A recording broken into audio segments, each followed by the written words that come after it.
You could definitely say there's a pretty large gap in terms of recognizability between the different races of the Zelda franchise. You've got your Zora and Gorons on top, some modern races on the rise like the Rito and Koroks, and some who have only appeared a few times but are decently well known regardless, like the Kokiri or the Minish. At the bottom of the barrel, we find the races few people ever really think about, the developers seemingly among them, seeing as all of these have yet to make their grand return. Join me as we take a look at the races in Zelda lost to the sands of time, sometimes quite literally. We'll tackle this baby chronologically, meaning we start with the oldest examples of this, originating from the Oracle games Ages and Seasons. Not only were these games developed by Capcom instead of Nintendo, they also take place in two lands neighboring Hyrule, instead of the familiar location itself, both of which probably play a huge role in why these species haven't returned in later games. To perfectly balance it out, we'll discuss one race for each of these games, starting with Oracle of Ages. Located south of the mainland of Labrina, we find the Crescent Island, where Link ends up after a shipwreck. Here, he comes in contact with the natives of the island, the Tokay. These are a species of lizard people living a secretive, closed-off life, making them quite a topic of discussion on the mainland. They come in three colors, red, orange and green, and have built a quite weird society for themselves. For example, their economy consists entirely of bartering, meaning they don't accept rupees as payment, but instead trade directly item for item. And since a bunch of Tokay have gotten their hands on Link's items, he's forced to follow along with his habit to get them back. Now, this system is really quite primitive, which suits the Tokay pretty well, as they're not the smartest bunch. I mean, at one point, one suggests 3 is a big number, I think that says enough. Altogether though, I quite like these weirdos, and their design and culture really sets them apart from other races we've seen in the series. I definitely wouldn't mind returning to Crescent Island if that day ever comes. And then we also have Oracle of Seasons of course, where we're taking a look at the residents of Sub-Rosia, the Sub-Rosians. This is a lava world which lies under Holodrum, the setting of Oracle of Seasons, where Link must visit after the evil General Onox causes the Temple of Seasons to sink beneath the ground. And as such, he encounters the Sub-Rosians, who, just like their Oracle of Ages counterparts, don't recognize the rupee as currency. Instead, they use ore chunks, but bartering happens here as well. Design-wise, the Sub-Rosians lean into secrecy even more than the Tokay, seeing as they're basically just robes and eyes. I do like their design though, it has a bit of a Looney Tunes vibe to it for me. That said, I don't think it fits modern Zelda as well as the Tokay do. We also must acknowledge the character Rosa, who is a Sub-Rosian and has a unique design that is just classic this is a girl work, with a giant ribbon and all. Definitely boring, not gonna lie. Ability wise, the Sub-Rosians are capable of withstanding great heat, seeing as they bathe in lava like it's water and enjoy watching volcano showers. Another thing I want to point out about them is the great localization of their name. In Japanese, the species is called Urara, which means something like hidden, referring to their secretive nature. The localizers didn't want to literally call them the secretives or something, so got creative. Sub-Rosia is Latin for under the rose, which refers to an ancient custom of placing a rose above your doorway to indicate what was going to be discussed had to be kept secret. It's some neat little work that. We move on to Twilight Princess now, which has several one-time races, although one is definitely not forgotten, the Twilly, one is barely really a race even, like the Yeti, and another is right in the sweet spot, being the Oocca. They reside in the city in the sky, and are a bizarre amalgamation of a humanoid head and a chicken's body. I've always really disliked this design, so I'm straight up not at all sad these guys haven't reappeared. That said, concept art for Oocca, the most prominent character of this race, shows they were supposed to be much more humanoid, kinda resembling the Rito from Wind Waker.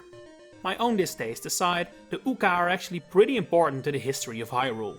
They are said to stand rather close to the gods, much closer than Hylians for example, and their technological abilities far outperform those on the earth below.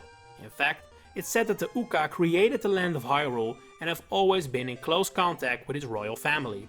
Do keep in mind the original game contains a mistranslation in the English version that says they created Hylians, which is incorrect. The localization did perform some creative actions on their names however, in a similar way to the Sub-Rosians. In Japanese, these creatures are just called sky beings, and Uko and Uko Jr. are unnamed. In English, their names are of course a reference to the Kako. 1 year after Twilight Princess, Phantom Hourglass hit store shelves, containing 2 or 1.5 really new races. And one of those actually reappeared in Spirit Tracks, which are the Anuki. Tribes of this group can be found on the Isle of Frost, but also the Snow Realm right there in Hyrule. They're sort of like humanoid Inuits, but also have antlers like a reindeer. It's a weird mix. Just like some other races in this video, they live pretty isolated and prefer it that way. Kinda interesting how that has become a reoccurring theme in this video. That said, they are not opposed to helping 2 incarnations of Link rescue the world by pointing him in the right direction.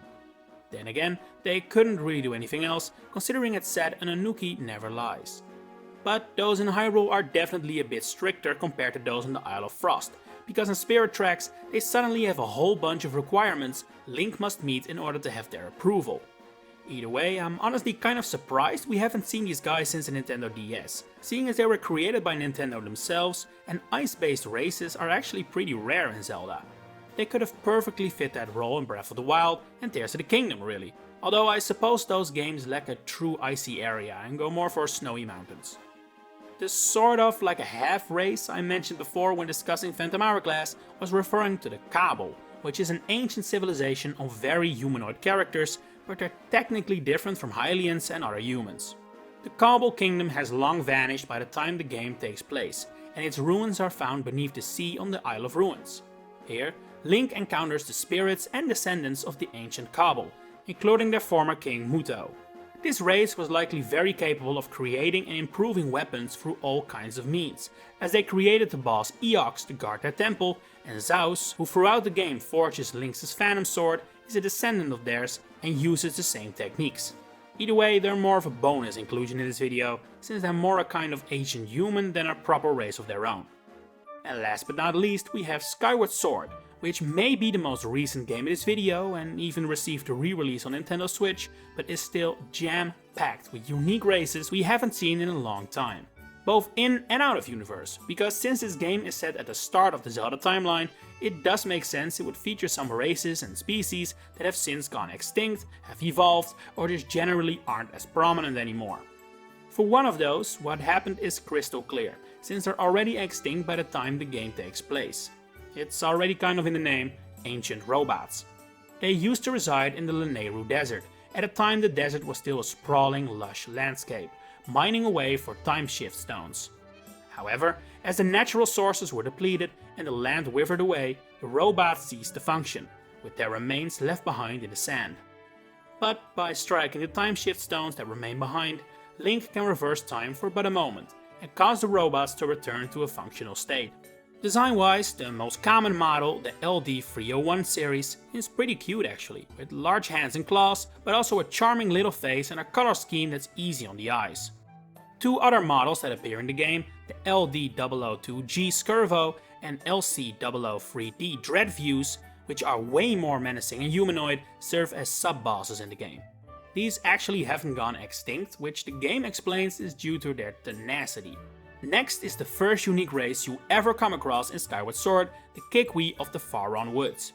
These cute little guys are a mix of flora and fauna, having both animalistic features but also plant-like material on their body which they use for camouflage.